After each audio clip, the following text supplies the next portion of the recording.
அடுத்த முதலமைச்சர் அண்ணன் இபிஎஸ் ஆற்றல் மிகு தலைவர் வருகவே.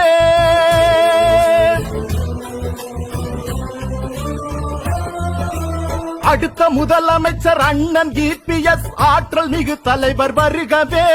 எடுத்த காரியங்கள் யாவும் வெற்றி பெற எங்கள் இபிஎஸ் வருகவே. தலைவர் இபிஎஸ் வருகவே, எங்கள் தன்மான சிங்கம் வருகவே. தலைவர் இபிஎஸ் வருகவே, எங்கள் தன்மான சிங்கம் வருகவே. வருகவே வருகவே வருகவே. அடுத்த முதலமைச்சர் அண்ணன் இபிஎஸ் ஆற்றல் மிகு தலைவர் வருகவே.